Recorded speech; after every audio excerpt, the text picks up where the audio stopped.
A Sajeevan കൂടി നമുക്കിപ്പം ഉണ്ട്. ശ്രീ എ സജീവൻ, ഇന്ന് നമ്മൾ CPM-ന്റെ സ്ഥാനാർത്ഥികൾ ആരാവും, അതിൻ്റെ ഒരു ആകാംക്ഷ നിലനിർത്തിയുള്ള ഒരു ചോദ്യത്തിലേക്കും ചർച്ചയിലേക്കും നമ്മൾ പോകുന്നതിൻ്റെ പ്രധാനപ്പെട്ട ഘടകം, നാളെ CPM സെക്രട്ടേറിയറ്റ് ചേരുന്നു.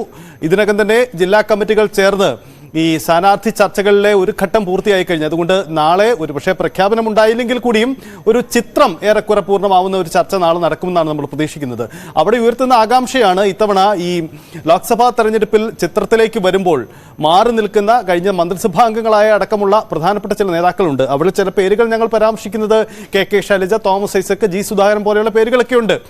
അത്തരം സാധ്യതകളിലേക്ക് CPM ചിന്തിക്കുന്നുണ്ട് എന്ന് താങ്കൾ കരുതുന്നുണ്ടോ? തീർച്ചയായിട്ടും CPM-ന് അങ്ങനെ ഒരു പോംവഴി മാത്രമാണ് ഉള്ളത്. കഴിഞ്ഞ തവണ 19 സീറ്റും UDF-ന് അനുകൂലമായി പോയതാണ്. അതേ അന്തരീക്ഷം നിലനിർത്താൻ തന്നെ രാഹുൽ ഗാന്ധിയെ വയനാട്ടിൽ മത്സരിപ്പിക്കാനായിട്ട് തീരുമാനിച്ചിട്ടുണ്ട് കോൺഗ്രസ്. സ്വാഭാവികമായിട്ടും അതേ അവസ്ഥ തന്നെ 2019 അതേ രാഷ്ട്രീയ അവസ്ഥ തന്നെ ഉണ്ടാക്കിയെടുക്കാനാണ് UDF ശ്രമിക്കുന്നത്. അങ്ങനെയുള്ള അവസരത്തിൽ തിരിച്ച് ഇപ്പൊ നിലവിലുള്ള സീറ്റ് പോലും നഷ്ടപ്പെടാതിരിക്കാൻ വേണ്ടിയിട്ടുള്ള ശ്രമം മറ്റുള്ള മണ്ഡലങ്ങളിൽ പലപ്പോഴും കിട്ടാൻ സാധ്യതയുള്ള മണ്ഡലങ്ങളിൽ തിരിച്ചു പിടിക്കാനുള്ള ശ്രമം ഇതൊക്കെ CPM ശ്രമിക്കേണ്ടതാണ്. LDF ശ്രമിക്കേണ്ടതാണ്. CPM ശ്രമിക്കേണ്ടത്. CPM-ന് നമുക്കറിയാം കഴിഞ്ഞ തവണ കണ്ണൂർ സാധ്യതയുള്ളൊരു മണ്ഡലമാണ്.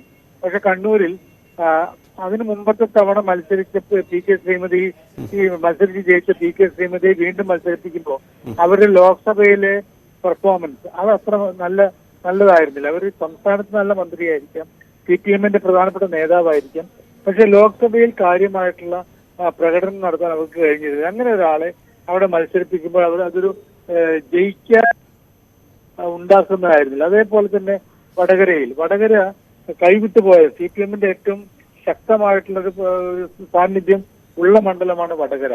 അത് മറ്റ് പല കാരണങ്ങളാണ്. ഇപ്പൊ TP വധക്കേസുമായി ബന്ധപ്പെട്ടൊക്കെ അവിടെ നഷ്ടപ്പെട്ടതാണെങ്കിൽ പോലും ഒരു മുല്ലപ്പള്ളി രാമചന്ദ്രൻ അതിനുശേഷം മുരളീധരനൊക്കെ അവിടെ വിജയം ആവർത്തിക്കുമ്പോൾ സ്വാഭാവികമായിട്ട് അത് തിരിച്ചു പിടിക്കാൻ പറ്റുന്ന ഒരു സ്ഥാനാർത്ഥിയെ മത്സരിപ്പിക്കുക എന്നത് പ്രധാനപ്പെട്ട കാര്യമാണ്. അതിന് കഴിഞ്ഞ തവണ CPM-ന് കഴിഞ്ഞില്ല.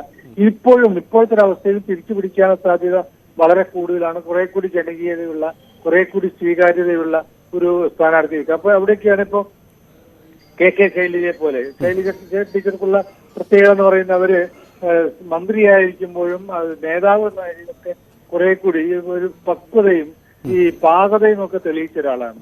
അവരോട് ആളുകൾക്ക് വിരോധമില്ല. CPM-നോടുള്ള പൊതുവെ ഉണ്ടാവുന്ന രാഷ്ട്രീയ വിരോധം പോലും ശൈലജ ടീച്ചറോട് ഉണ്ടാവില്ല. സ്വാഭാവികമായിട്ടും വടകരയിലോ കണ്ണൂരോ ഒക്കെ ശൈലജ ടീച്ചർക്ക് ഒരാൾ മത്സരിക്കുക എന്നുള്ളത് അങ്ങനെ തീരുമാനമെടുക്കുമ്പോൾ ആ സീറ്റ് കിട്ടാൻ ജയിക്കുമെന്നുള്ള ജയിക്കാനുള്ള സാധ്യത വളരെ കൂടുതലാണ്.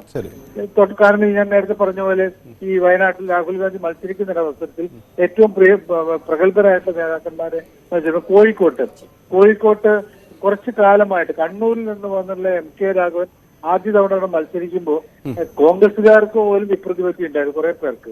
പക്ഷെ അത് കഴിഞ്ഞ് MK രാഘവൻ മൊത്തമായിട്ട് ആളുകളുടെ ഇടയിലേക്ക് ഇന്ന് കോഴിക്കോട്ടുകാരനായ MP എന്ന രീതിയിലേക്ക് വരുന്നു, ജനകീയനായിട്ട് മാറുന്നു. അപ്പൊ അങ്ങനെയുള്ള ഒരാളെ നേരിടാൻ ഏതെങ്കിലും തരത്തിലുള്ള നേതാവ് പോരാ. അപ്പൊ കുറെ കൂടി ശക്തമായിട്ട് സാധ്യതയുള്ള മറ്റ് പല രീതിയിലും ഞാൻ മനസ്സിലാക്കിയെടുത്തോളം CPM പരിഗണിക്കുന്ന എളമരം കരീമിന്റെ പേര്. അപ്പൊ സ്വാഭാവികമായിട്ടും അവിടെ ഒരു സാമുദായികമായിട്ടുള്ള ഒരു നേട്ടം കൂടി ഉണ്ടാക്കിയെടുക്കാൻ കരീമിന് കഴിയും. കരീമിന് ഇപ്പൊ രണ്ട് വിഭാഗം സുന്നികളോടും മുസ്ലിം സാമുദായിക സംഘടനകളും ഒക്കെ നല്ല ബന്ധമാണ്. ആ ഒരു നേട്ടം ഉണ്ടാക്കിയെടുക്കാൻ പറ്റും. ആലപ്പുഴയിൽ നേരത്തെ പറഞ്ഞ പോലെ ഈ സജീവൻ, ഈ ആലപ്പുഴയുടെ കാര്യത്തിൽ CPM നടക്കുന്ന ചർച്ചകൾ അത് എനിക്ക് തോന്നുന്നു അല്പം കൂടെ കൗതുകമുയർത്തുന്നതാണ്. കാരണം ഒരു സിറ്റിംഗ് MP അവിടെയുണ്ട്, പക്ഷെ അദ്ദേഹത്തിന്റെ ജയസാധ്യത കുറവാണ് എന്നൊരു വിലയിരുത്തലിലേക്ക് CPM വരികയും അവിടെ ഒരു മുൻനിര നേതാവിനെ കളത്തിലിറക്കുക എന്ന ഒരു ആലോചന പോലും നടക്കുന്നു എന്ന് പറയുന്നു. അങ്ങനെയെങ്കിൽ വിജയം തന്നെ ആ ഒരു അടിസ്ഥാനത്തിൽ പരമാവധി സാധ്യതകളിലേക്ക് ചർച്ചകൾ കൊണ്ടുപോകുക, അങ്ങനെ തന്നെ ചിന്തിക്കുന്നു കരുതാം അല്ലേ? തീർച്ചയായിട്ടും. നമുക്ക് ആലപ്പുഴയിൽ നമുക്കറിയാം, ആലപ്പുഴയിൽ നിലവിലുള്ള MP സാധാരണ നിലവിലുള്ള MPക്ക് ഒരു അവസരം കൂടി കൊടുക്കുക എന്ന് പറയുന്നത് വേണ്ട കാര്യം. പക്ഷെ അവിടെ അങ്ങനെ ഒരു ശ്രമം നടത്തിയാൽ, അങ്ങനെ ഒരു തീരുമാനം എടുത്തു കഴിഞ്ഞാൽ ജയിക്കാനുള്ള സാധ്യത ഒരുപക്ഷെ KC വേണുഗോപാൽ പോലും മത്സരിച്ചേക്കാം എന്ന് പറയുന്നുണ്ട്. രാഹുൽ മാങ്കൂട്ടത്തിൽ മത്സരിക്കുമെന്ന് പറയുന്നുണ്ട്. BJP-യുടെ സാന്നിധ്യം വളരെ ശക്തമാണ്. അങ്ങനെയുള്ള സമയത്ത് സ്വാഭാവികമായിട്ടും കുറെ കൂടി ശക്തനായ പരമാവധി വോട്ടുകൾ നേടിയെടുക്കാൻ പറ്റി. അവിടെയുള്ള പ്രത്യേകിച്ച് ആലപ്പുഴയിൽ CPM-നകത്തുള്ള വിഭാഗീയ പ്രശ്നങ്ങളൊക്കെ ഉണ്ട്. ആ വിഭാഗീയതയൊക്കെ മാറ്റി നിർത്താൻ പറ്റുന്ന രൂപത്തിലുള്ള ഒരു നേതാവ്, അതായത് തോമസ് ഐസക് ആവാം, സുധാകരനാവാം, അങ്ങനെ ആരോ കുറെ കൂടി ശക്തനായിട്ടൊരു നേതാവ് ഉണ്ടാകുക എന്നുള്ളത് അത്യാവശ്യം. അങ്ങനെ എല്ലാ മണ്ഡലങ്ങളിലും പരമാവധി ജയസാധ്യതയുള്ള നേതാക്കന്മാരെ കണ്ടെത്തുക എന്ന് പറയുന്നതാണ് ഏറ്റവും പ്രധാനപ്പെട്ട കാര്യം. യുവാക്കൾ വെക്കുക എന്ന് പറയുന്നത് പാലത്തൂർ കഴിഞ്ഞ തവണ പരാജയപ്പെട്ടതിന് കാരണം നമുക്കറിയാം. അപ്പൊ അങ്ങനെയുള്ള പരാജയത്തിനുള്ള വഴി വെച്ചു കൊടുക്കുന്നതിന് ഇപ്പോൾ മന്ത്രി രാധാകൃഷ്ണനെ പോലെ ഒരാളോട് മത്സരിക്കുമ്പോൾ ഉണ്ടാകുന്ന ഒരു ഗുണം എന്ന് പറയുന്നത് ഏറ്റവും സ്വീകാര്യനാണ്. ഒരു തരത്തിലുള്ള പ്രശ്നങ്ങളും വിവാദങ്ങളും ഇല്ലാത്തൊരു നേതാവാണ്. അപ്പൊ അങ്ങനെയുള്ള ആളുകളെ കണ്ടെത്തുമെന്ന് നമ്മൾ പറയുന്നില്ല. പക്ഷെ കണ്ടെത്തിയാൽ കുറെ കൂടി സാധ്യത ഒരു കഴിഞ്ഞ തവണ സംഭവിച്ച പോലെ ഒരു 19 സീറ്റും ഒറ്റയടിക്ക് നഷ്ടപ്പെട്ടു പോകുന്നൊരവസ്ഥ അതില്ലാതാക്കാൻ CPM-നും LDF-നും കഴിയും.